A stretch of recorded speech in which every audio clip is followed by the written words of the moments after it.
Hello, my name is Allison Meeker-Wilson, and I'm here today with the Huron Public Library and the Huron Historical Society. And today is Saturday, April 11th, and I will be interviewing Mr. Bill Wright as part of the Huron Oral History Project. Good afternoon, Mr. Wright. I am Allison Meeker-Wilson, and I grew up here, and I'm involved in the Historical Society, and I find it a pleasure to interview you today. And your full name is Bill Wright? Yes. And you grew up where? Did you grow up in Huron County? Oh, in Norwalk, Ohio. In Norwalk. Yes. So what is your connection to Huron? To who? What is your connection to Huron? Oh, we loved the Huron River. I loved the ice skate. Then we were in the dairy business in Norwalk. And Bill Wechter, just a year older than me, I think, was a friend of mine, and they operated, his folks operated the Huron dairy. And you see there's a difference takes place near the lake in the consumption of milk. People move in the summertime, and there's a bigger demand for milk than there is at any other time of the year. Well, it was different back in Norwalk because milk production depends more on grass pastures than any place along the lake. Along the lake, Huron Dairy, Wechter Dairy, several of them, had milk producers, but cows don't do well on grass where there's sand.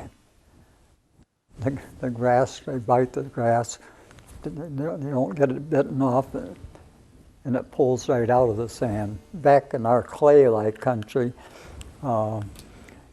we could, my dad divided one 15-acre field into 5-acre spaces. They were on the cows were on it for 3 days, moved to the next place, 3 days, moved to the next place. And it could be extended to 5 days. If there wasn't any rain, it was considered to 5 days. And then back to the first part. And so we had a more level production of milk than any place along the lake. And the Wechter family were friends of my folks. And So you used to come up and visit? Yes. And you used to be entertained at the beach? What? You used to like going to the beach with them? Yes. Mm-hmm. Were the beaches pretty sprawling? Well, I think we went where the scout camp was. So the east side of Huron? Yeah. That was one of the natural places still left along the lake. Could you walk pretty far on the beaches? Oh yes, as long as, if anybody objected to you walking on their land, you got out in the water and walked. They couldn't stop you with that. Were there we thought, I think illegally they could have stopped us, but that's what we thought, and that's what I've seen people accepted. At that end of town, were there piers or boardwalks? There was a boardwalk, well, it was a dock in Huron. My grandfathers both went fishing off that dock. And the beauty of it was they always came home with fish. Well, if they didn't catch any, they bought some. That's cute. Now you and say there was they were very truthful about fish tales. Now you say there was a Boy Scout camp on the east side of Huron? Yes, just about a mile east of Huron. Was that something that Boy Scouts went to every summer? Yes, and there was a streetcars. They camped. They set up overnight right next to our camp. So that might be on the map. We think that you were talking about the streetcars being settled up somewhere around Anderson Acres, and then your Boy Scout camp is something that was called Sage's Grove because of a farmer whose name was Sage. Yeah, I didn't know that name. It was just Camp Lakeshore to me. Camp Lakeshore? Mm-hmm. Okay. So I hear that you witnessed some interesting activities out in the lake as a boy. Yeah, the director of our camp had been a colonel in the Army, and everything was slanted toward the military. We marched like soldiers and had drills and all sorts of things, which Boy Scouts generally don't do. And so he set up a perimeter guard, the outside guard, then an inner guard. Then I was in the outside guard. Then from the lake road, there was a road led to the scout camp, and then on, very poor road, but it went on to the lake. Was that? Yeah, that was the lake, not the bay. And that was a favorite place for them to bring liquor in speedboats, then drop off the liquor.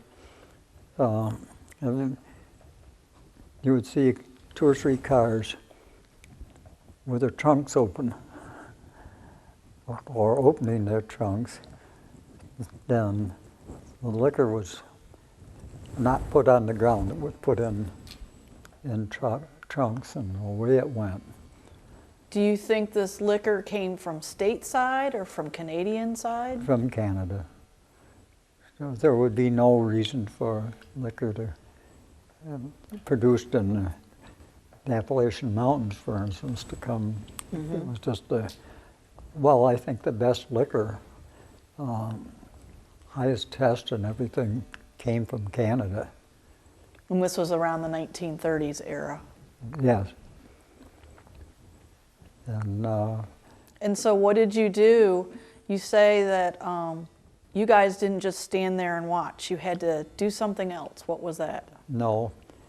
We always patrolled, usually 3 people on the patrol, 3 boys on a patrol. One stayed at headquarters, and he had a phone with, I think they got out of Army surplus. Then we would get back to him and report whatever happened, and he would contact the local police? Well, the adults, really. Mm-hmm.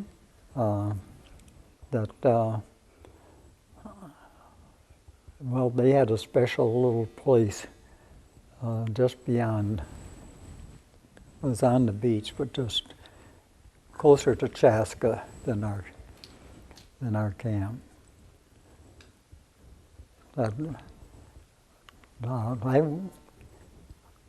I was there 3 times. The first time,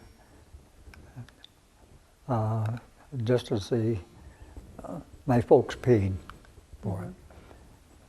The other 2 times, I was paid. A very small sum, of course. Do you recall, like, any time that they were actually caught? Like, did the police ever catch them, or did they usually get away? I don't recall them ever catching them.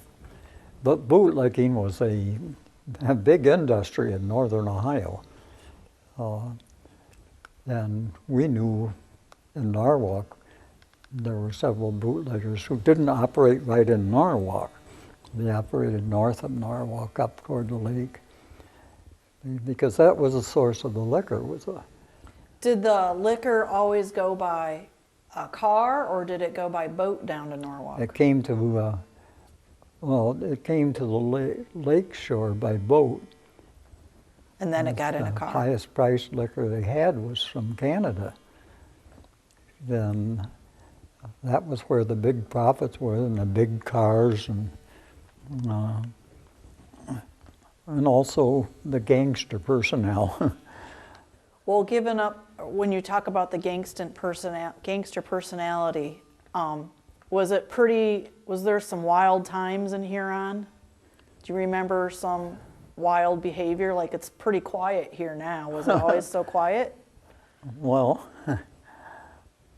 there were at least 3 houses of prostitution in Huron. And I would not admit, I wouldn't go to Huron. And if I had gone to Huron, I would never have admitted it. But and I never did. So, but we came up real close to Huron. I was crazy over ice skating. I loved to ice skate more than swim or anything. I loved to ice skate. And so we would, the west branch of the Huron River came up close to Huron. Then it would be solid ice. And then when the east branch and the west branch flowed together, the current was too strong. The ice was always had holes in it, was too thin. We never came closer to Huron than that. And but I earned a couple of merit badges, swimming and camping out, and various things. Now, you mentioned that you remember the ore unloaders, that a lot of sailors would come into town on these freighters? Yeah, well, earlier, I was still quite young, there were no mechanical unloaders. Now the ship itself had its own unloader. And that shortened the period of time that the sailors stayed here. Then Huron had a very bad reputation. So you're saying that the sailors stayed here longer when they had to take the ore off with wheelbarrows, so there was a lot more activity yes. downtown? It took at least 7 days to unload a ship. 7 days to unload a ship. And then it would reduce to 3 days. And I think it got even shorter than that, than 3 days. Quite a few sailors lived in Norwalk. That is, their wives stayed in Norwalk. And of course, there were more of them from Huron and Sandusky. But we had our little share of sailors too. Then one of our friends, she was a friend of my mother and also of my wife. She would be in Sandusky or Huron when her husband's ship came in. She would be in, well, it was Lake Michigan. I forget which. It was near Chicago or in that area when her husband was there. She traveled back and forth constantly. Well, her husband was on the sailing back and forth. She tried out to be a cook, but on the lake, she became seasick, which is a little kind of hard to do. She wanted to be a cook on one of the ships. Yeah, but she never could. She always got sick. So she stayed in Norwalk, and then she stayed in Milwaukee, I think it was, or one of the cities along Lake Michigan, where they hauled, well, coal was coming up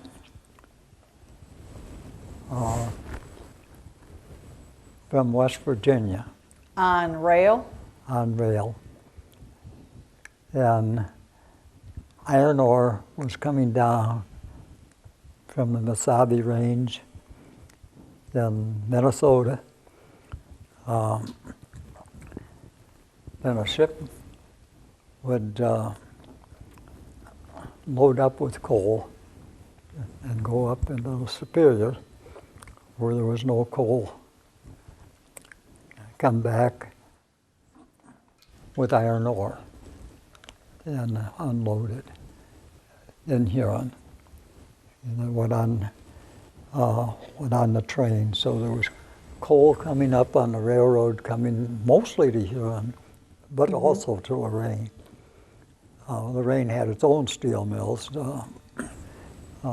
Huron didn't have any. And So the iron ore was going back to steel mills?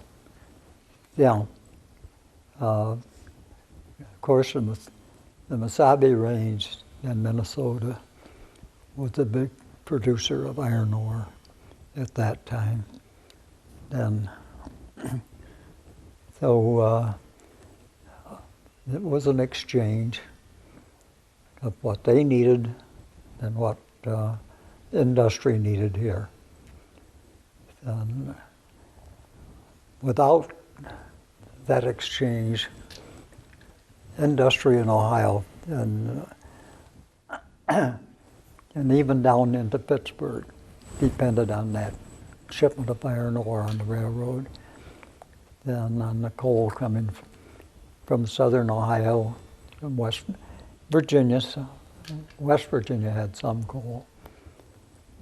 So that's what made this area in the United States a very prosperous area for a period of time. Well, Mr. Wright, we're going to take a little break here, and thank you. Oh, you're welcome. We are going to continue on. I was going to ask you, so you were in a band in your younger years? Yes. Yes, I started with a saxophone, but I loved bass music. I had a B-flat alto sax, and but I was always drawn to the rhythm, more the rhythm instrument. Did you play in Huron County or Erie County? Oh yes, and in Elyria, Lorraine, Cleveland. Not, we were always aiming to get into Cleveland, but we only got into Cleveland a little bit.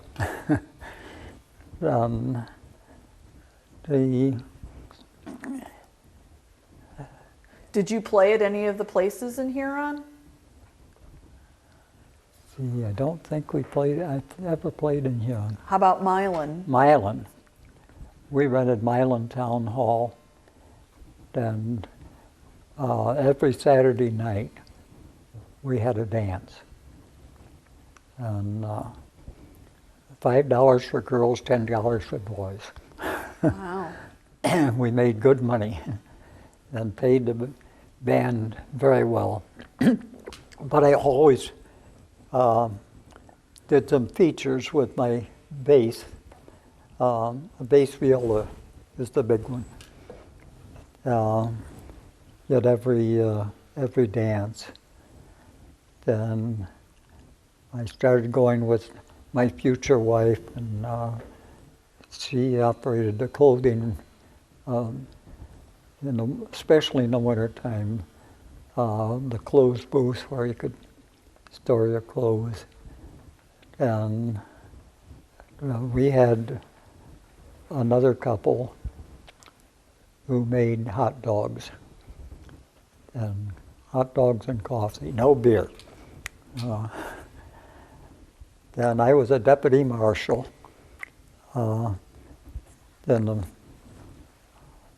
Milan Police Department. And at one time, some guys from Huron came out with bottles of liquor and were going to be out in the middle of the dance drinking liquor. So I cornered 3 of them, but I couldn't handle 3 of them at one time. And so one of them hit me and knocked me down to the floor. Then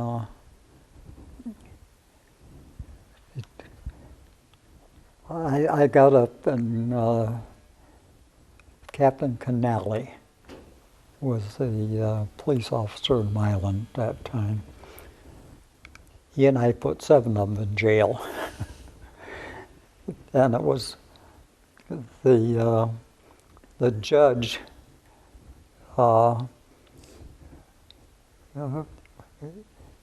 left Milan immediately, but he wanted those boys to stay in jail over Sunday. And their parents were trying to get them out of jail. Well, they couldn't do anything because the judge wasn't there. So they stayed in jail long enough that they didn't want to do it again. But it was a lot of fun because I didn't have to play all the time. I just did some features. Did you do this as a living, or was this kind of your moonlighting? No, my parents had a dairy, and then as you got older, did you continue with the dairy? yeah, that was my living for years, and I worked for other dairies. I did the testing and the bacteria control. So you got a degree, a college degree? No, I got a certificate. A certificate? But we didn't call it a degree at that time, from Ohio State. And it was a short term at Ohio State. Ohio State in Columbus? Or? Yeah. Okay.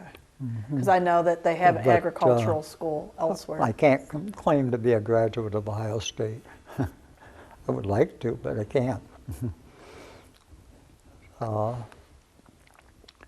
We tested milk for dairies in Lorain and Cleveland and Sandusky, Huron. To get to these places, did you always use a car, or did you ever use the interurban railway? No, real early in life I used the interurban.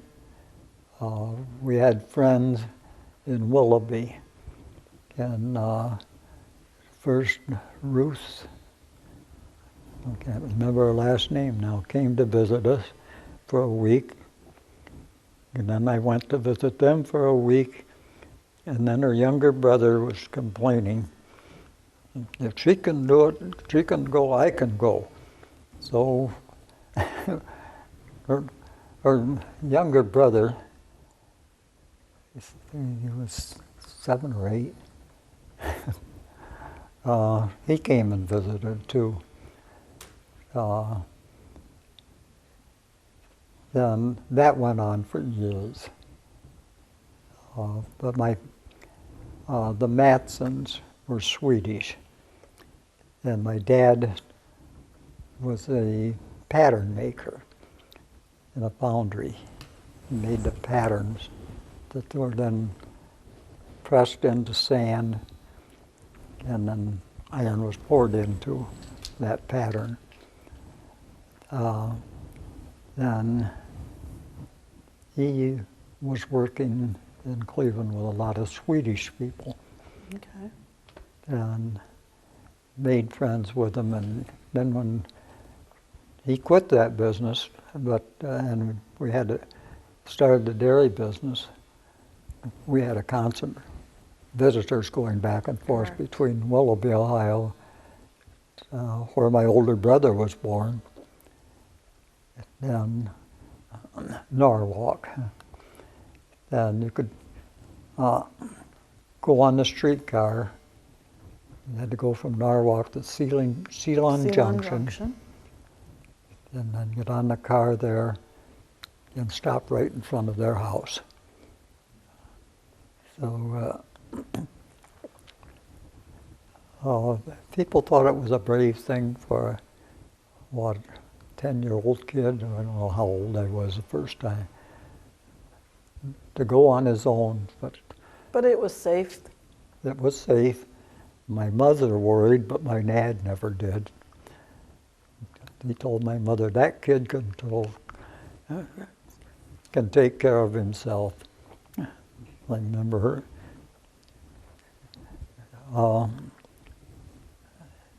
telling me, your dad always had a lot of faith in you. I was afraid of your safety, and he would say, that kid can take care of himself. Right. But she didn't want me fighting, and that meant fighting to her.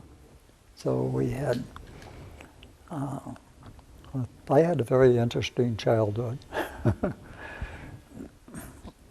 Well, thank you for participating in this event today and recording history for our future. Well, you're certainly welcome, and thank you for the privilege. You're welcome.